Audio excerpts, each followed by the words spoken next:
This coronavirus is bigger than anything we've ever seen before. And on the biggest picture of all, the coronavirus and the coming crash, financial collapse possibly, marks the end of the industrial age and the beginning of the information age. It's a very big move. And the people that are in trouble today are people still stuck in industrial age thoughts. The people that are struggling financially haven't moved on yet. Those of you at home right now who are sitting going, but I'm going to lose my job, my house, my pension, and all this, it's because you're trapped with old thoughts. And as most people know, is that, when I came up with Rich Dad, Poor Dad with 20-something years ago, mainstream media crucified me. They said, Rich Dad, Poor Dad, you don't know what you're talking about. I said, the rich don't work for money. Savers are losers. Your house is not an asset. And I was crucified, just crucified. And the good news is the most important thing you can have right now is not job security, but meaningful work. So you and I don't need the money, but our work is meaningful. And it's our meaningful work that gets us through the hard times. So the good news is my company is sold out. We cannot keep up with product. The bad news is the supply chain shut down, but that's a good problem. We have tons of cash. I have gold, I have silver. And I do have challenges in the real estate market, but that's going to make me stronger. That's my only attitude I can have. Otherwise, I just cry and say, well, the government should take care of me. I need a bailout. I need a stimulus. And stimulus means welfare for the rich. When I talk to young people, which drives the school teachers, I don't go back to schools anymore because I'm not politically correct. You know what I mean? So I went back, so when I would explain the Fed to them, I said, well, just think of Dorothy and the Wizard of Oz. There was the Tin Man, there was a straw man, and there was a lion with no heart. And so they thought they could go see the wizard, and the wizard would give them what they asked for. So they'd prance along the yellow brick road, and they pulled back the curtain, and it's a midget back there, this big illusion. And that's Ben Bernanke, Janet Yellen, and this guy Powell, and before that was that other character, I forget his name already. But everybody thinks they're wizards, but they're controlled by grunge, gross universal cashless. Our wealth is stolen via the money we work for. We need financial education because the real problem of this crisis started back in 1904 when the richest guys on earth took over the education system in the United States. They formed a thing called the General Education Board. It was formed by guys like Rockefeller and J.P. Morgan. And what they pulled out of education was financial education. And that's why I wrote Rich Dad, Poor Dad. It was a warning shot across the bow back in 1997. I said, wake up, something's coming down the road. So we're here right now. This is the biggest transformation in the history of the world. It's from industrial age to information age. I'm doing well because I made the transition. I'm making more money than ever before. I have problems, but I'm making more money than ever before. But if you're losing money right now, the problem starts in what you were taught in school. Because they never taught you anything about money. They never taught you about a financial statement, like my rich dad did.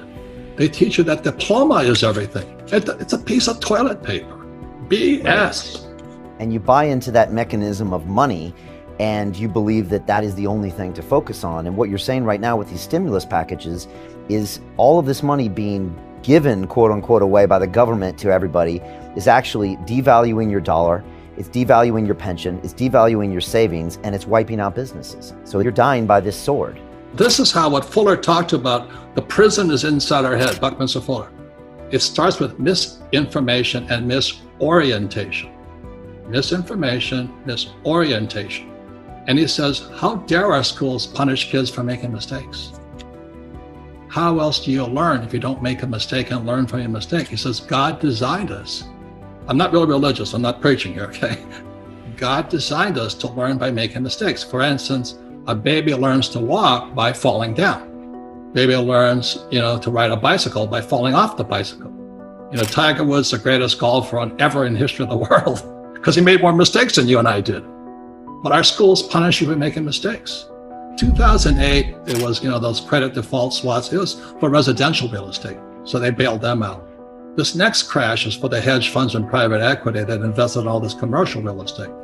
So I have another $100 million project coming out. I just got bailed out. I just got backed up by the Fed and the government. So that's why it's socialism for the rich. Unfortunately, it's capitalism for the poor middle class, those that work for money. You're on your own. Right. You know, if you run a small restaurant and you got to let go of your staff, you're no different than your staff right now. The national debt for World War II was $25 billion.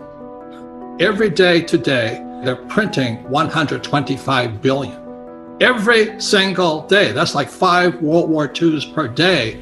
They're printing so much money to keep this think of a hot air balloon with a tear in it. And they're doing desperately trying to fix this tear. No matter how hard they try, the tear has gone beyond, it's coming down. So in financial terms, it's called our debt to GDP has now gone from 60 to 90 to 105, it's going to 120. We're bankrupt. And they're going to print more and more money, which means savers are losers, just as I predicted. Your money is going to be worthless in a few years. Wow. So my message is, this is metamorphosis time. Financial education is really financial transformation. And the definition of metamorphosis is very important. Metamorphosis, the definition is the evolution or the transformation from an immature form to an adult form.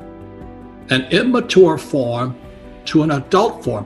Metamorphosis is the same as a caterpillar turning into a butterfly. And Fuller always said there's nothing to predict a butterfly inside a caterpillar.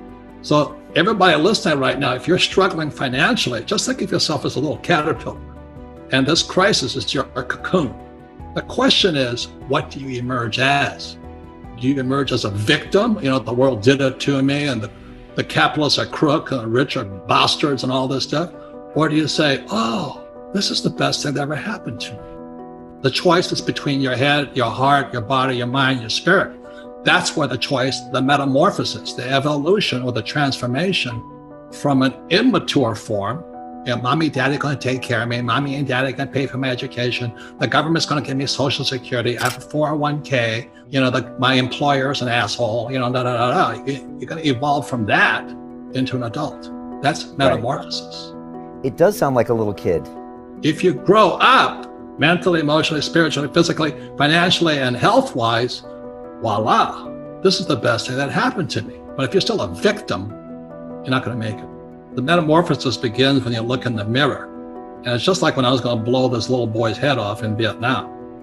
I said, why am I doing this? You know, why am I going to kill this little 10-year-old boy? And he was a Viet Cong. I mean, I was justified by the rules of engagement to shoot him. But one day I wondered, why am I doing this? And if you're standing in front of the mirror today, you know, with this coronavirus and looming depression, how did I get here is the question. What don't I know?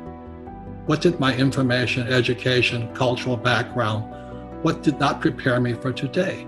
That's where the transformation or the metamorphosis begins. I mean, you take responsibility. You know, everybody talks about rights, but we have personal responsibilities too. And unfortunately, our university systems have failed us miserably. And the reason for that is every professor wants tenure. That's my whole family. That was the most important thing about getting a job was tenure, job security for life. And that's what they teach kids without knowing it. They teach kids that life is dangerous and you need to be protected. So they're immature. College professors are some of the most immature. They might be very smart mentally, but immature financially. They can't take care of themselves. So they're teaching kids to be victims. You know, that's why these trigger mechanisms and you can't say words that are hurtful and all this stuff. So they're teaching that you're a victim, you're vulnerable. And what you teach and what I teach is that, hey, don't be a victim, be proactive.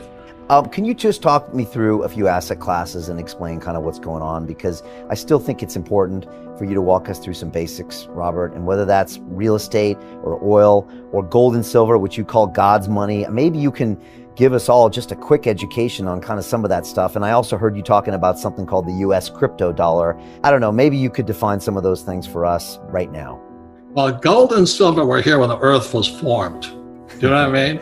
It'll be here long after we're gone. It's God's money. God made it. And, you know, in our language, it's called counterparty risk. There's no counterparty risk. Your counterparty is God. That's pretty good. That's like a co-signer is God. You know what I mean? The banks will back you up. Who's your co-signer? Oh, Jesus, Buddha, Muhammad. You know, okay, we'll give you the money.